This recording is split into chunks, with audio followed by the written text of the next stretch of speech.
Boa noite.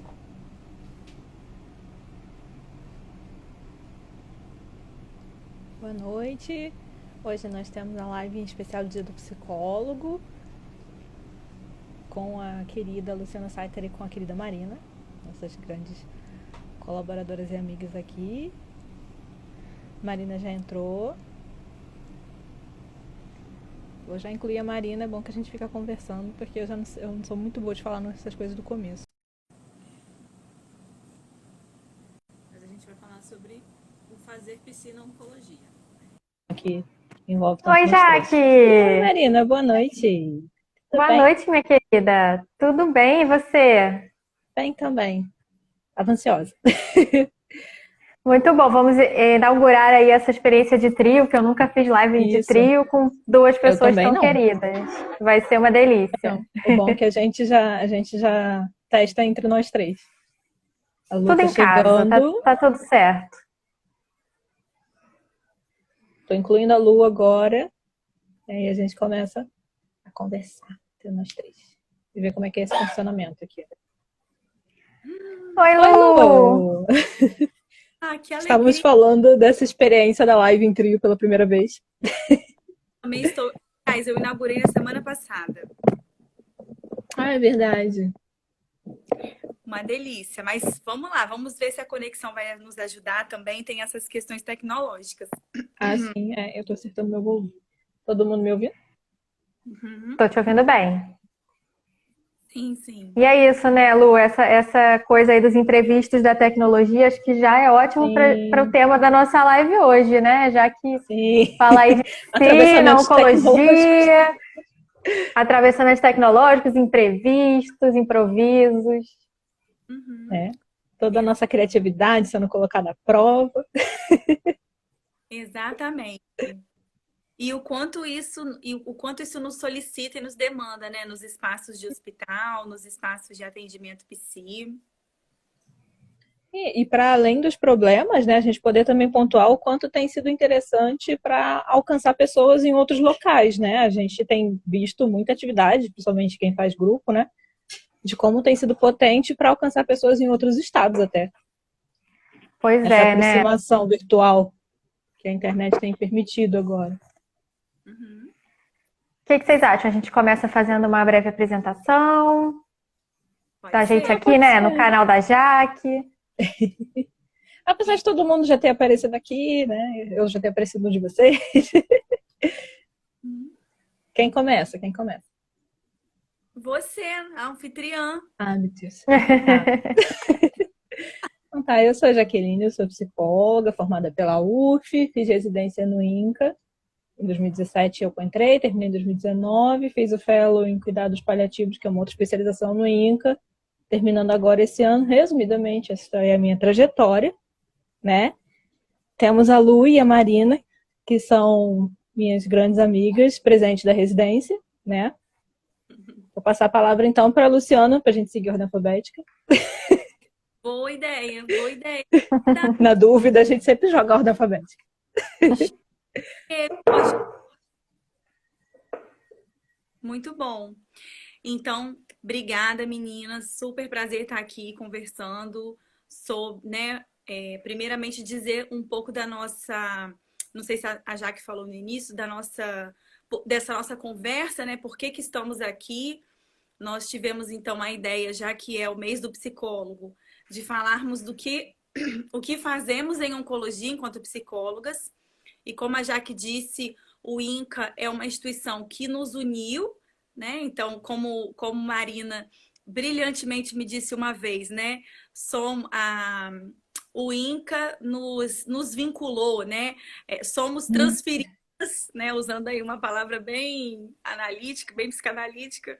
O INCA nos transferiu uma a outra, nos vinculou e estamos juntas aqui nessa parceria, podendo falar sobre o nosso trabalho. Então, eu sou Luciana Saiter, sou psicóloga, formei na UF também. Fiz a residência no INCA, mas também fiz especialização em psicologia hospitalar. Então, minha grande paixão aí são os processos de doença, é um pouquinho poder olhar o sujeito nessa experiência de adoecimento e, principalmente, na experiência de adoecimento oncológico. Então, depois do mestrado em oncologia também, eu faço mestrado na Fiocruz em comunicação e saúde. Então, depois do mestrado, eu aí me torno oficialmente professora. Então, sou docente também em curso de pós-graduação, o que torna uma delícia poder falar de oncologia e dos desafios que é para os pacientes viver com câncer. Então, eu falo que é uma delícia falar porque, em se tratando, né, do mês do psicólogo, nós saímos do INCA com esse papel, né, de facilitadores, de multiplicadores do conhecimento da oncologia, mas eu sinto que é quando eu estou em sala de aula que esse lugar é rico e tão potente, porque os alunos têm muita sede de conhecimento, os futuros psicólogos, colegas, têm muita vontade aí de conhecer um pouquinho do que é que a gente faz, o que é possível fazer diante de uma doença tão dura, ainda tão dura, né? Mas com as suas dores. E aí eu passo a palavra para a Marina a partir dessa palavra. Introdução já. Bom, boa noite, gente. É isso, né? A gente compartilha a mesma casa, né? Eu sempre brinco isso, assim, o INCA, uma das nossas casas. Bom, sou Marina, sou carioca, sou apaixonada por árvores e insetos. Vocês sempre vão me ouvir essa ladainha, mas é porque eu adoro as metáforas, as imagens que eles trazem pra gente. Acho que também tem muito a ver com as tessituras do nosso fazer, né? Já pegando aí o nome. E também sou psicóloga, né? E tive experiências com oncologia em diferentes pontos da rede, né? Pelo INCA, na residência, atuei um tempo na atenção básica. Hoje atuo numa clínica, né, de transição, cuidados paliativos. Então, a gente tem esse olhar da oncologia aí de vários pontos, né? De vários momentos desse acompanhamento. E sou uma grande admiradora dessas duas psicólogas professoras que estão aqui hoje conversando comigo. É um prazer sempre estar com vocês, queridas. E acho que vai ser muito legal a gente poder trocar, partilhar. E é isso. Então, acho que a gente podia começar desse lugar, né? O que fazemos, né? Que é uma questão que eu trouxe no início, né? O que se faz na oncologia enquanto psicólogo, né? O que a gente busca? E aí? Eu tinha pensado nisso também, nisso e no atravessamento, né? O que levou a gente para a oncologia também, que é uma outra coisa interessante, às vezes, de se pensar, né? A Cris, nosso fã-clube. Ah, Cris, querida. Hipotávia também aqui. É. Muito bom. Então, bom, a escolha da oncologia, né? Eu me lembro muito bem. Também foi um desafio, né? A gente costuma dizer que a oncologia é um desafio. E aí a gente é preciso pontuar que esse desafio, que é um desafio que os pacientes vivem quando eles são diagnosticados com câncer, mas também é um desafio para nós. Acho que isso precisa ficar muito claro, porque parece que, né, pode parecer, né, que nós estamos aí nesse lugar privilegiado de escuta do paciente oncológico e pode parecer que estamos vestidas aí de uma grande armadura que nos torna imunes ao sofrimento, né? Então, isso não é possível. Boa noite, doutora Fernanda está comentando aqui, né? Molezinha, só que não. Querida também. Inclusive, isso me lembrou uma situação que eu passei uma vez, uma pessoa virou para mim e falou, era um familiar de uma pessoa que tinha acabado de receber um diagnóstico e falou assim, você deve estar acostumada, né? Todo dia deve ver isso, não sei o quê. Aí a minha resposta foi muito automática, mas muito sincera. Não, é como se fosse a primeira vez a cada dia. Nunca é a mesma coisa, nunca, enfim. Né? E acho que isso é uma coisa importante da gente dizer mesmo, né? Porque muitas vezes se espera de que o profissional tenha essa armadura, né? Que é como se ele tivesse que ficar totalmente alheio emocionalmente ao que está acontecendo. E aí, entrando no seu próprio comentário, Lu, como é o nosso fazer, né? A gente que trabalha com vínculo, que trabalha com afetividade, que trabalha com sentimentos, com emoções, etc. Como é que você vai fingir que você não tem nada, que não tem nenhuma relação, né? Como é que você vai ser assim? Não dá, né? Sim, sim. no nosso fazer. Eu estava lendo isso esses dias, né? Essas postagens de dia da psicóloga e tudo mais. E assim, né? Claro, é uma profissão que a gente ama, um fazer que a gente faz com afeto. Mas quando a gente fala, né, também das durezas e dos desafios e do sofrimento do fazer psi, eu acho que isso é muito importante, né? Porque a gente humaniza também, né? A gente está sempre ali humanizando o paciente. Eu acho que já vou dar uma das respostas, né? Acho que uma grande postura do psicólogo é justamente humanizar ali, né, aquele espaço e tentar isso pelo contágio, né? Acho que até como um posicionamento político, né? Uma coisa que a gente sempre está aí trazendo esse outro olhar. Mas também é a gente humanizar o próprio psicólogo, né? Porque eu acho que a gente precisa falar sobre isso, né? Como que esse fazer ele vai esbarrar em muitas impotências, em muitos desafios, em sustentar o sofrimento, né, gente? Que é. Uhum. Sim, sim. E olha que incrível Fernanda tá falando aqui, né? Como boa mastologista maravilhosa que é, tá dizendo aqui que para fazer oncologia, né, que o que nós fazemos é um fazer, né, uma costura, uma tessitura mesmo, e ela com certeza também tá nessa praia. Ela diz que tem que ter vínculo, e essa é a nossa aposta sempre, né? A oncologia não se faz sem vínculo, sem equipe multiprofissional, sem cuidado integral. E me parece que isso acaba sendo uma especificidade muito rica e muito potente da própria oncologia. Talvez por ser câncer, talvez por seus estigmas, por seus fantasmas e Uhum. suas fobias, não sei dizer. Mas me parece que quando é câncer, a equipe toda está muito mobilizada e muito engajada no cuidado integral ao paciente oncológico. É incrível, por todos os lugares que eu vejo, né? Obviamente, cada um com as suas lutas e suas questões, mas em todo lugar que eu vejo que se pratica oncologia, me parece que os profissionais estão sempre desejando esse vínculo para poder trabalhar. E você trouxe um ponto importante, né, que é da nossa atuação, que é a questão da equipe, né? É muito difícil um psicólogo na oncologia conseguir trabalhar sozinho. A gente tem uma necessidade muito grande de estar associado a outras pessoas, né? Inclusive eu falo que uma das coisas que me mantém na oncologia é isso, assim, eu não posso trabalhar sozinha nem se eu quiser. E como eu não quero, então fico super feliz e vou atrás de todo mundo sempre que eu posso, né? Até brincava disso quando eu estava no INCA, né? Então, assim, eu vejo a Nutri, eu vou atrás da Nutri, eu vou atrás da FIS, da Fono, de todo mundo que precisar. Porque não tem como. Se você está pensando em integralidade, né, em um cuidado integral do sujeito como um todo, você não tem como se apartar de algumas questões. Né? Não posso só tratar do psíquico e esquecer que a pessoa sente uma dor que às vezes é realmente uma dor física, uma dor completamente relacionada à doença, ou então outras questões que são desconfortos físicos, desconfortos, enfim, né, espirituais também, né? Não podemos esquecer dessa dimensão. Então, como é importante também a gente entender que a gente tem um lugar dentro dessa equipe e defender esse lugar e sustentar esse lugar também depende muito da gente, enquanto psicólogo, mas que a gente faz parte e precisa trabalhar junto, né? Acho que isso que você traz é tão importante, né, Jaque? Porque a gente é corpo no mundo, né?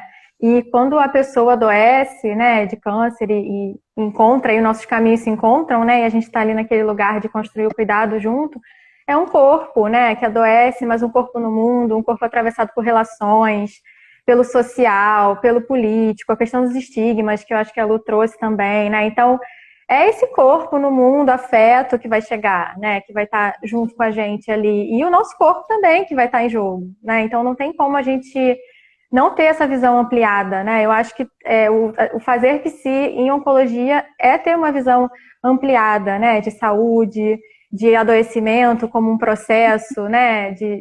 Que faz parte da vida, né? O adoecer, o recuperar-se, o reinventar-se. Eu acho que é inseparável, né? A gente pensar que é olhar para essa multiplicidade, né? Eu acho que o fazer em oncologia é múltiplo. É multi e múltiplo, né? Não tem como ser diferente. Sim, isso me lembra por que que eu cheguei na oncologia, né? O que a Jaque está dizendo, né? Quando ela diz assim, eu vou atrás da Nutri, eu vou atrás da Físio, Então foi um pouco, essa é um pouco a minha chegada na oncologia, né? O meu desejo de atuar em psicologia hospitalar, né, de atuar na saúde. Então tem um pouco desse desejo de estar ali nos corredores dos hospitais, interagindo com a equipe.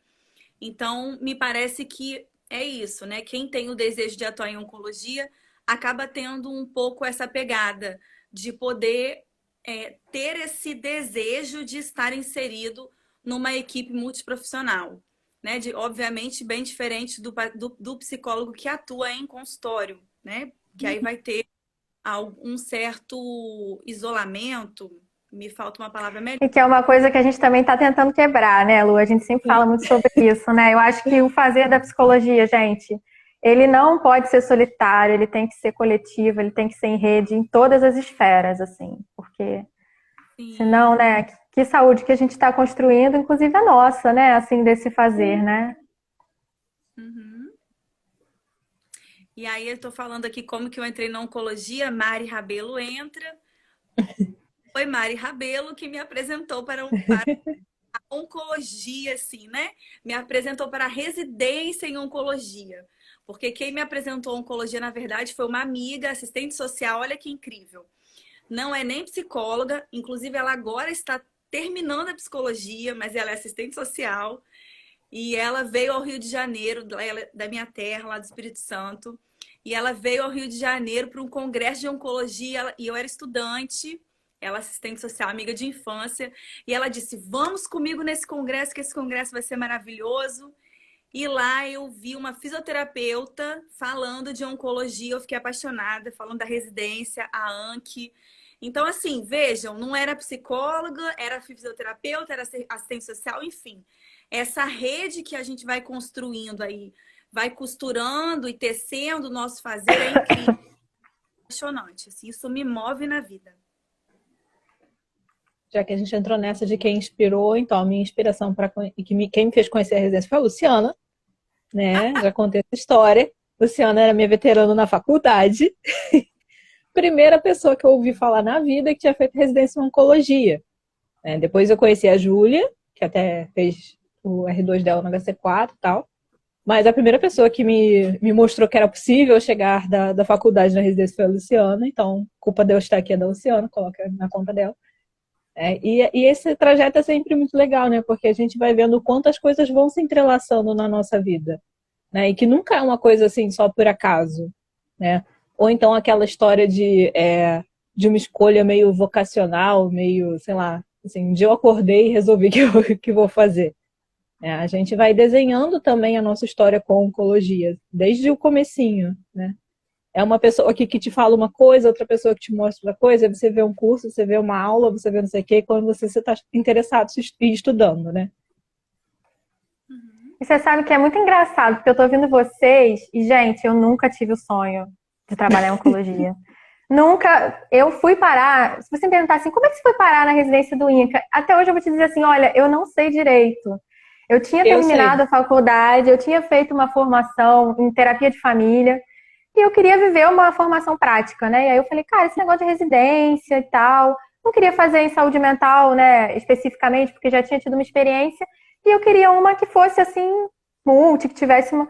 E aí, olhei lá, UERJ, INCA, não sei o quê, fiz, e fui para lá, assim, um pouco de paraquedas. Mas eu posso dizer o que me fez ficar na oncologia e na residência do INCA, e que eu acho que tem tudo a ver com o fazer também. Foram justamente os encontros e as relações. A Otávia tá te entregando, né, aqui nos comentários.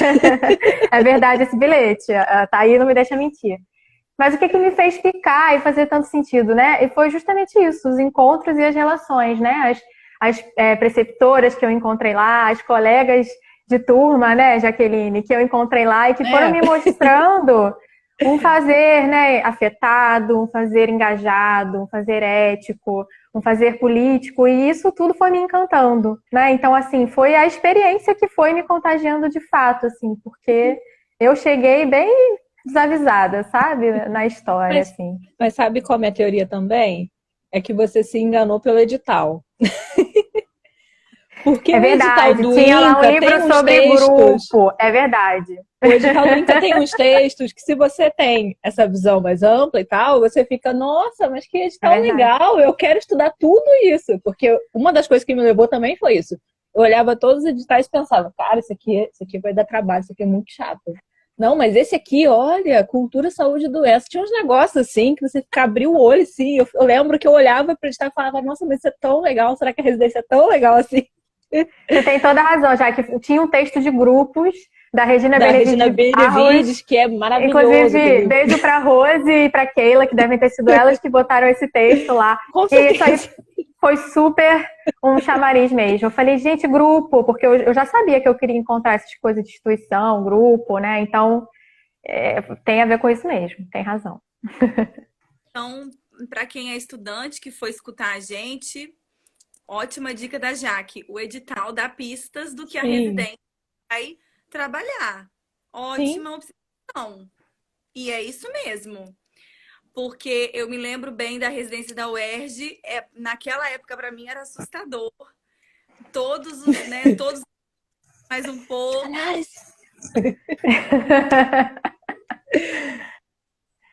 Mas vamos falar então agora um pouco, já que a gente já disse como é que a gente chegou na oncologia, né? De maneira a gente pode ajudar os pacientes com câncer enquanto psicólogos?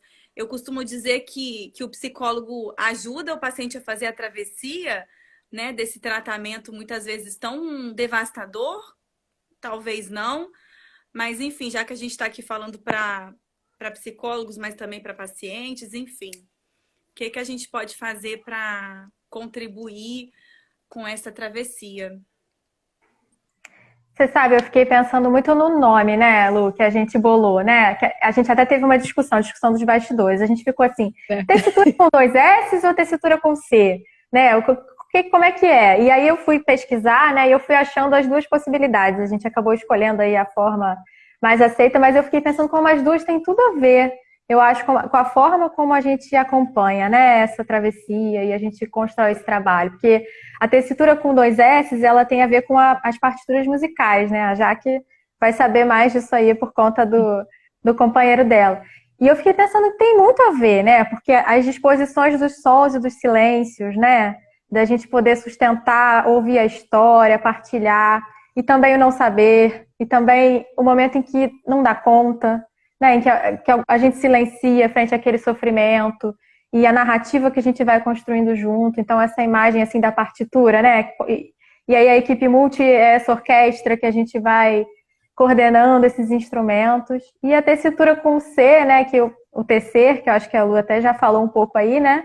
Que também acho que tem tudo a ver, porque eu acho que a gente é artesã de vínculos, de nós e de laços nessa história, né? Acho que isso também tem muito a ver com o que a gente faz, né? E olha que lindo, né, Marina? Poder sustentar o silêncio através da nossa escuta, poder sustentar o sofrimento. Olha que incrível, né? Isso também me lembra uma história. Meu marido é médico, vocês sabem. E quando eu disse que eu ia fazer residência no INCA, ele médico, ele me disse assim, mas você tem certeza? Todo mundo fica com essa casa. É só câncer. Veja, ele médico de CTI. Quem é ele, né? Para dizer só câncer, né? Então, o que ele estava tentando me alertar, né? De tudo que a gente já sabe com relação a essa palavra tão pequena e tão cheia de sentidos e significados, Uhum. tão cheia de simbolismo, né? Com todos os seus estigmas, enfim, como a gente vem falando. Então, quando a gente diz é câncer, talvez o nosso trabalho seja um pouco nos bastidores, poder ir se articulando através das nossas supervisões de casos, através das nossas leituras, da nossa instrumentalização teórica, enfim, usando os termos aí bem hospitalares, de poder então sustentar uma doença que ainda é maldita, né? Como os Uhum. pacientes sabem muito bem. Então, não é fácil, mas me parece que eu acredito que é um lugar privilegiado, esse lugar de poder sustentar, como a Marina disse, o sofrimento e o silêncio dos pacientes com câncer. Uhum. E vocês falando, eu pensei também acho que eu estava num evento esse final de semana, né, que eu estava falando, e era justamente do papel do psicólogo na equipe multi, né?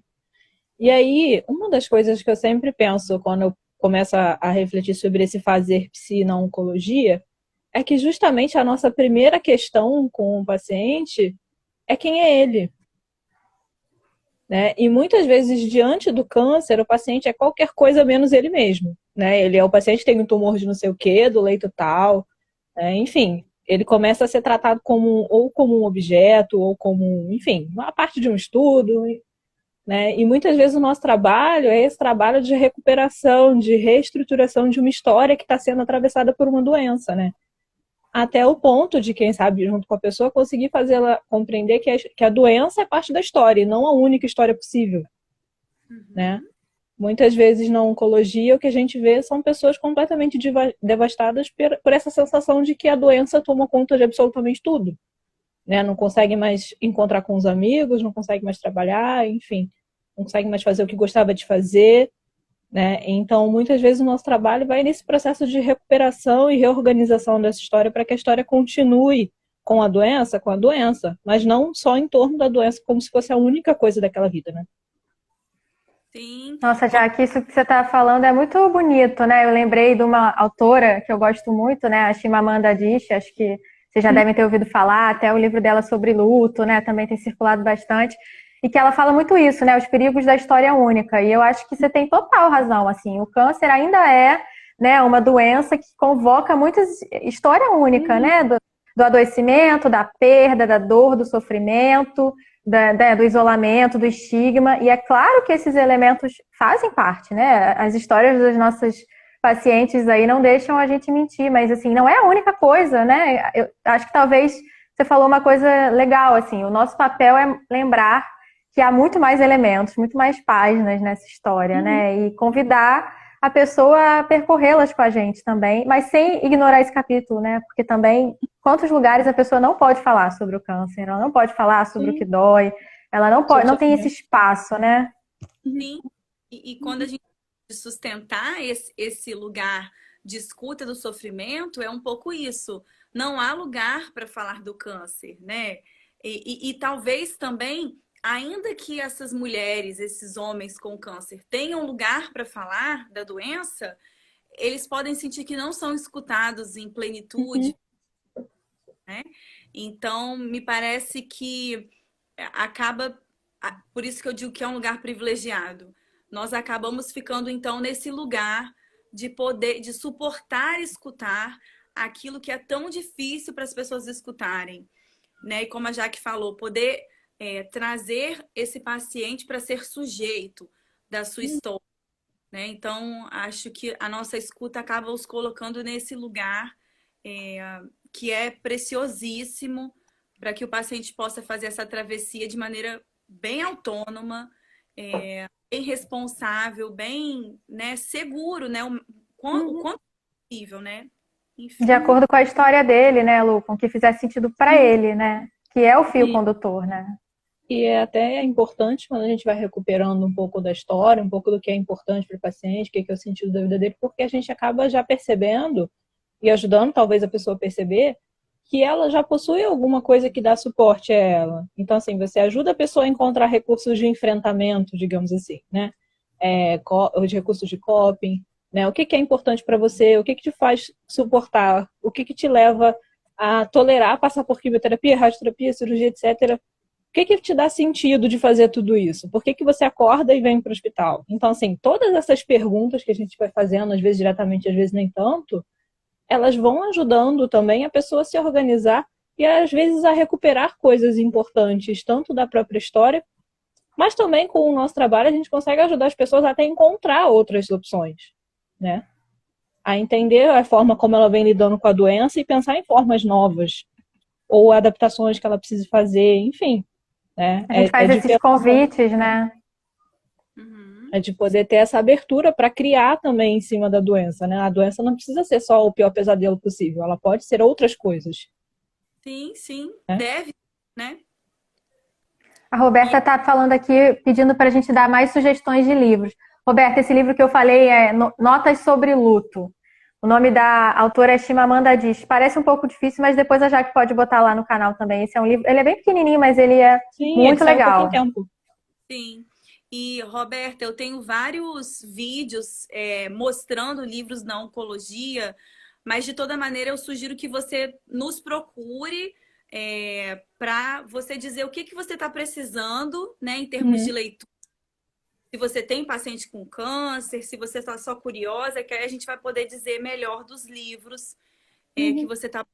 Porque a gente tem alguns mais gerais, alguns mais específicos, né? Vai dependendo muito do que a pessoa está pensando, está precisando, né? Tipo, Temas em Psico-Oncologia é um livro de introdução muito bom, muito grande, mas muito bom. Tem Mas eu outros gosto livros nessa também de onda. buscar literatura. Eu acho que ela também Sim. traz uma riqueza, assim. Um que eu li também muito legal recentemente foram os diários da Audre Lorde, que é uma poetisa, né, negra americana, e ela teve câncer, né? E aí tem diários, é bem interessante que ela faz, assim, de quando ela descobriu, do tratamento, do acompanhamento.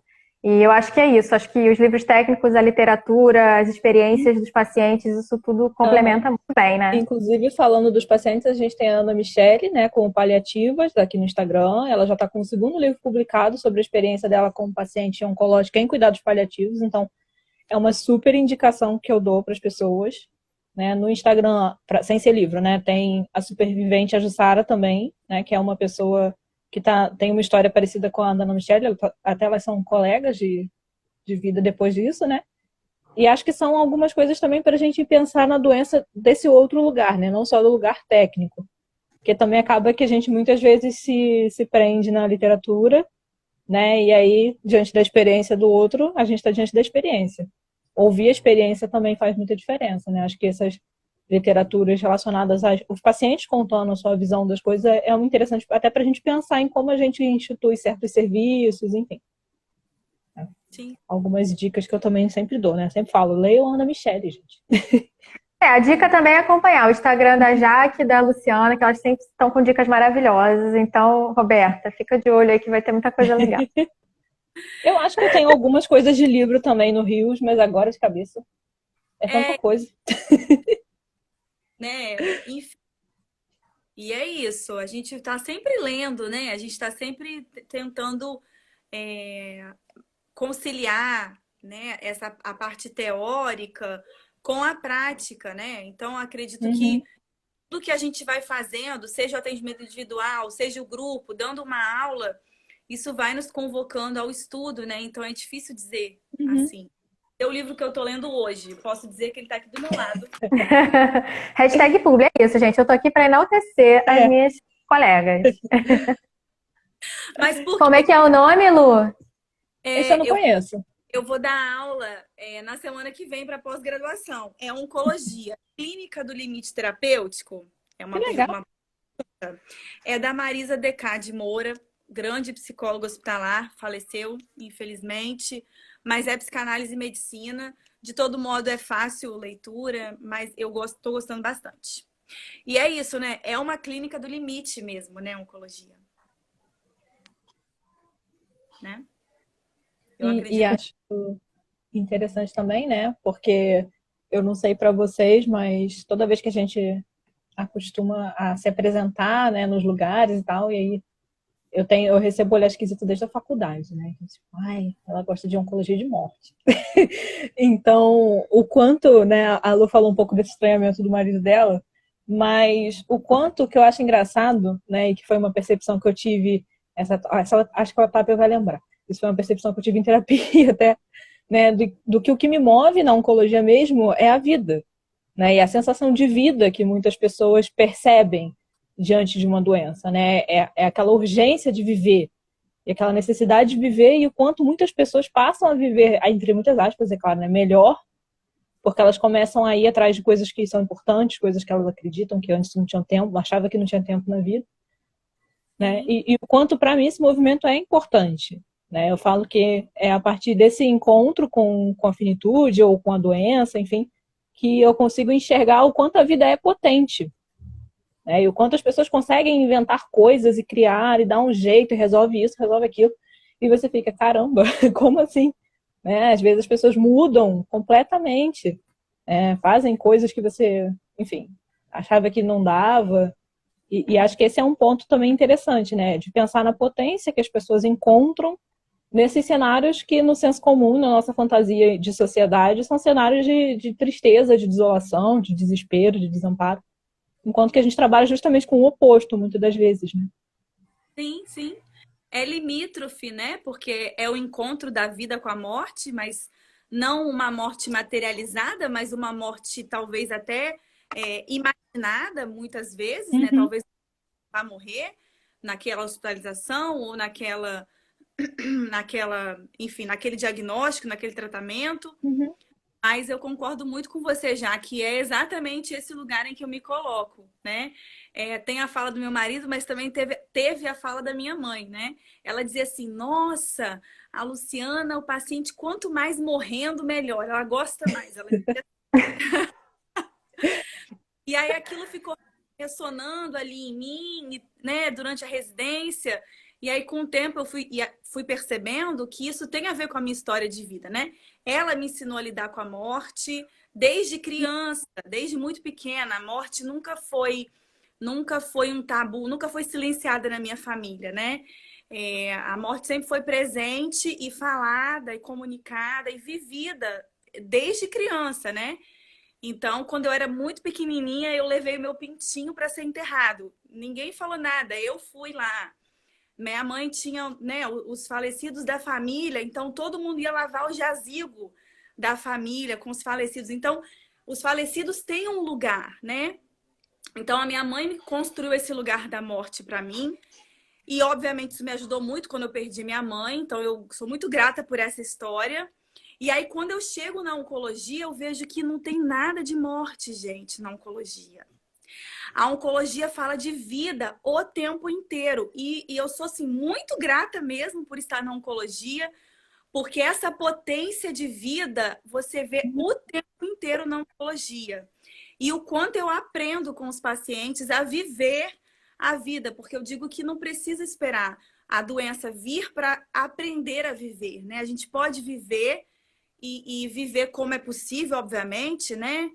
Não estou dizendo que as pessoas não têm dificuldades, tá? Eu Uhum. sei que tem dificuldades reais, financeiras, de violência feminina, de violência doméstica, enfim, as pessoas têm realidades muito difíceis, mas na oncologia eu aprendo que não é preciso a doença para começar a viver, né? Então, Eu acho que isso fala tanto do tempo que a gente vive, né? Da sociedade que a gente vive, da forma como a gente vive, né?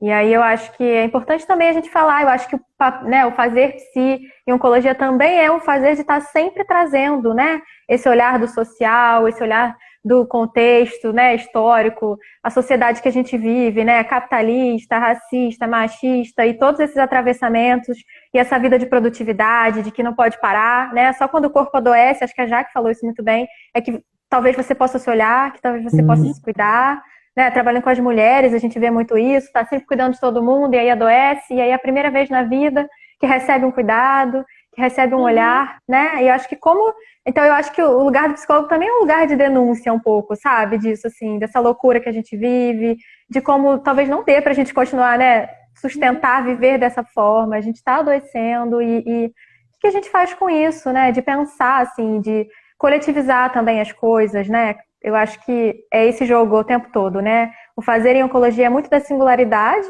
de que cada um vai viver aquilo de uma forma, e do coletivo, né? De que é uma pessoa no mundo, de que tem coisas que atravessam as pessoas, de que está inserido numa certa sociedade, numa certa forma de vida, né? Num certo momento político, num certo, né, momento do sistema de saúde aí sendo desmantelado e o acesso, né? Acho que não tem como a gente não falar, né? Ser psicólogo em oncologia e não estar em defesa do SUS e não estar olhando esse, né, desmantelamento aí da atenção básica, né? A gente fala de câncer, a gente pensa em hospital, mas câncer é atenção básica, né, gente? Como a gente fala da detecção precoce, como a gente fala, né? Quanto melhor, quanto antes a gente descobre, melhor o prognóstico. Então, a gente está falando de atenção básica, né? A gente está falando de defesa do SUS, a gente está falando dessas questões também, né? Sim, e essa visão crítica também, né? Ela se estende em vários polos. Se você pensar também no nosso atendimento, nesse modelo capitalista de produção de pessoas saudáveis e que deem conta de produzir, muitas vezes o lugar do psicólogo é o lugar daquele que vai adaptar, que vai fazer o outro parar de chorar para ele poder voltar a dar conta, né? Então, o quanto também a gente tenta trabalhar fora dessa lógica, né? A ideia é poder oferecer um suporte para o paciente, não fazê-lo parar de chorar porque ele não pode sofrer, porque ele está com câncer, ele tem que seguir com a vida dele. Quando a gente fala da questão da continuidade da vida e dessa possibilidade de se manter na própria vida, é sem ser num sentido romantizado, esvaziado, né? Na verdade, é poder ajudar o outro a atender as próprias necessidades nesse ponto e não de adaptá-lo, encaixá-lo de qualquer forma, né? Não é tratar as pessoas no ponto em que elas fiquem com um humor estável para poder seguir em frente como se nada estivesse acontecendo na vida dela. Também não é disso que a gente fala, né? É justamente importante esse lugar crítico, esse lugar reflexivo, porque é isso. Se você entende todos esses atravessamentos no seu trabalho, você também não pode ser mais uma pessoa que vai silenciar ou então moldar alguém de acordo com o que se espera, né? Ótima visão. Muito necessária de ser dita. E acho que não tem um psicólogo da oncologia que nunca foi chamado porque o paciente estava chorando, né? Ou a família. Quando é o paciente, é a família. Alguém tá chorando, chama psicologia, porque ninguém pode chorar. Chorar é errado. Mas essa socorro.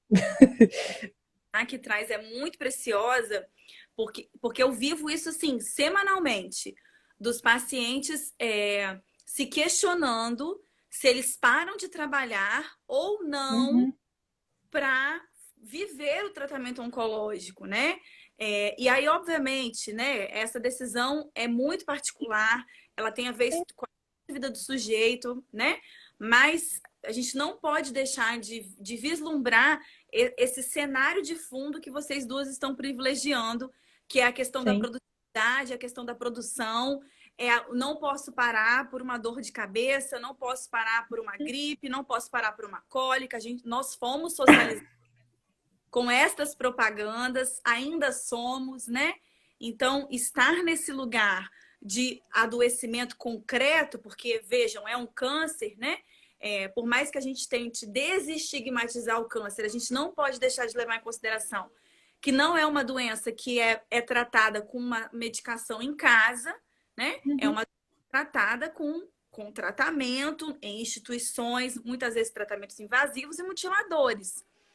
Então, o sujeito se depara com essa questão, eu paro ou eu não paro? E até pela cronicidade da doença também, né, Lu? Porque, assim, são poucos os casos em oncologia, acho que eu não consigo pensar em nenhum, para ser sincera, assim, de cara, em que a pessoa não vai ficar pelo menos aí uns 6 a 8 meses, um ano, fazendo algum tratamento com frequência, e aí tem que esperar não sei quanto tempo para ter certeza da remissão, e aí a doença pode recidivar no meio do caminho, pode progredir, enfim. Né? Então, é importante também de entender isso, né? Que ele vai passar por algum tipo de transição na vida dele. Se ele vai conseguir continuar trabalhando ou não, vai depender muito do tipo de doença, da disponibilidade efetiva que ele tem para o trabalho. Às vezes o trabalho é tão importante que ele não vai parar. Né? Mas a gente também precisa acolher isso, né? E não entender que todo mundo precisa ser readaptado, todo mundo precisa ser, enfim, né, colocado de volta no eixo. Né? E acho que esse é um outro ponto diferente da oncologia de outras, do câncer de outras doenças, né? Que existem doenças crônicas que têm tratamentos muito longos, né? Às vezes tratamentos para a vida inteira, você tem diabetes, você tem outras doenças cardíacas, enfim. Mas que elas talvez não tenham o mesmo impacto, tanto emocional, quanto das alterações e das coisas que vão acontecendo em sequência, né? Como é o caso do câncer. E meio impacto social também, né? Eu acho que é isso, Sim. né? A gente está vivendo um tempo, acho que nunca se pôde falar tanto sobre câncer, a gente nunca pôde pensar tanto sobre as coisas, mas ainda né? Quem aqui nunca teve aquela paciente que falou baixinho, que não falou aquela doença, aquela palavra, né? Isso ainda é muito forte, porque traz uma moralização, né? E eu acho que isso também é uma coisa importante da gente trazer, assim, como esse discurso, né, da produtividade, e aí o adoecimento como uma falha, né? Você não deu conta, você adoeceu, e como as pessoas absorvem isso, né? E como a gente, no nosso cuidado, também se depara com isso. A pessoa está passando por isso e ainda, de alguma forma, tem que ser culpabilizada por aquele câncer, né? Fez um câncer. Como a gente também tem que ter esse cuidado, esse olhar, né? De que narrativa a gente constrói, porque isso também traz muito sofrimento para as pessoas, né? Isso que você falou agora também me lembrou até mesmo, né? Que por mais que a gente tenha muitas informações circulando, esse discurso da saúde individualizada também produz um pouco essa lógica de culpabilização, né? Porque quando eu penso que fumar está diretamente associado a câncer de pulmão, eu vejo um paciente com câncer de pulmão e ele fala que foi fumante, né? O que ele médico vai ouvir vai, ah, mas tá vendo? Você fumou. Tipo, como se a pessoa tivesse procurado de propósito ter câncer, sabe? Então, a gente também, quando pensa nessa coisa da divulgação, das campanhas de promoção e de prevenção de saúde, tem que tomar também esse cuidado grande de não tornar um discurso do tipo, é você que está deixando sua saúde de lado, né? Então, a ideia nunca é a de culpabilizar as pessoas pelas doenças, mas é de que elas possam ter acesso à informação e, com isso, encontrar formas de viver que não passem por essas coisas que a gente já sabe que vão, de fato, causar doenças. Mas aí também atravessa outras questões, né? Porque, para além das questões individuais na saúde, a gente tem o uso de agrotóxico, poluição, N coisas que estão Alimentação, né? N Do mundo coisas que que a gente estão vive. atravessadas por questões que não são só individuais e que quando a gente fala de saúde a gente também precisa considerar, né? E o câncer é uma doença multifatorial. Então, quando alguém lança um olhar culpabilizador para uma pessoa, está numa postura completamente equivocada, porque você não pode dizer que o câncer se consolidou justamente porque fumava, porque nunca vai ser uma única causa, né? Pode ser que o fumo ajude, mas não vai ser o fumo exclusivamente. Sim. E isso vale para outras várias variações de câncer, né? Eu acho que isso é muito interessante, né, Jaque? Porque a gente também desloca o olhar, eu acho que do fazer psi, de todos os profissionais de saúde e oncologia, né? Só dali do tratamento, mas também para promoção e prevenção, né? É isso, assim. Né? Falar de culpabilização ou falar de promoção de hábitos de vida mais saudáveis, né? De possibilidades de se relacionar com a alimentação, com o trabalho, de outras formas, né? Eu acho que é sobre isso, assim, né? E esse é um ponto da psicologia que eu gosto muito de frisar quando eu dou aula, até em geral falando, porque muitas vezes a gente pensa na atuação da psicologia depois que a doença já está instalada, né? Não só no câncer, em outras situações também. É como se a pessoa só conseguisse acessar depois que ela já está doente. Enquanto, na verdade, a gente pode trabalhar bastante nessa parte anterior, né? Da questão da promoção, da prevenção. E eu acho que a gente vai encerrando, né, meninas, de maneira brilhante. Como, né, fica uma questão, uma pergunta, né, para quem vai nos assistir, para quem está aqui nos assistindo, né? Como nós, pessoas, né, sujeitos que somos, pensando sobre saúde, podemos nos relacionar melhor com a alimentação, com o próprio corpo, com o nosso trabalho, com as nossas relações como um todo, né? Essa é uma questão muito potente para a gente levar para a vida e revisitar o tempo inteiro, porque a doença ela vai vir inevitavelmente, né? Eu gosto muito daquela passagem da Susan Sontag que inaugura o livro dela, metáfora, né? Que ela diz que inevitavelmente vamos usar o passaporte da doença. Todo mundo quer usar só o passaporte da saúde, ser só cidadão do mundo saudável. A gente busca isso o tempo inteiro, mas em algum momento, seja lá por qual motivo for, um motivo menor ou um motivo maior, vamos visitar aí esse lugar sombrio e assustador do adoecimento. Então, me parece que buscar se relacionar com a alimentação, com as relações, com o trabalho, é um ponto que eu vou levar daqui hoje, com certeza. E esse livro também é uma ótima dica, hein, Lúcia? Lembrou muito bem. A doença como metáfora, acho que é uma leitura que vale para todos os aspectos, né, do que a gente está conversando aqui. Principalmente para conhecer, né? Como é que essa visão de oncologia como uma guerra a ser travada ficou tão famosa. Sim. Bom, queridas, eu queria agradecer então, né, já que a gente já está aí encerrando, né, dizer que é sempre um prazer estar aqui circulando, né, essas reflexões, esses afetos, e é isso. Meu fazer em psi, ele é inseparável de vocês e das nossas trocas, assim, e é isso, e defenda o SUS. Essa é a palavra de ordem. Também quero agradecer, meninas, pela ótima troca, né? É sempre bom conversar com vocês, ainda mais quando a gente conversar com as outras pessoas também foi bastante bacana, né? Sempre aparece muita coisa legal. E muito bom compartilhar essa vida de psi e de oncologia com vocês. Muito bom, né? Vamos seguindo forte, firme e forte com o nosso grupinho e ampliando sempre que possível, né? E nos vemos na próxima, que eu espero que seja bem breve, inclusive. Sim, estamos com a ideia de retomar o grupo de mulheres com câncer. Obrigada para quem ficou aqui com a gente, obrigada para quem vai nos assistir. Uma live é sempre um encontro, né? Como a Maria dizer, eu adoto essa questão, essa fala, né? A live é um encontro, é uma aula, é um afeto, é uma afetação. Então, ela não se esgota aqui. Nos procurem, nos acessem para esses diálogos, essas conversas. Muito obrigada, meninas, por estarem aqui. Otávia, esqueci de dizer, né? Otávia estava dizendo da fala poética de Marina, tão poética quanto você, duas fofas. E tem grupo. Eu acho que essa é uma outra grande dica, né, Lu? Eu acho que é isso, gente. Fazer em oncologia psi, ele não pode ser solitário. Se articulem, procurem as pessoas, espaços de troca, falem com a gente. Não fiquem sozinhos, porque não é possível sustentar essa vida sozinho. Acho que a gente vê isso mais do que nunca, né? Então, estejamos juntas. E é isso. Ótimo, Marina. Dizer aqui que nós três estamos juntas, da maneira como é possível, né? A Otávia está aqui dizendo vida longa, né? Vida longa é essa parceria nossa, que não é só live, né?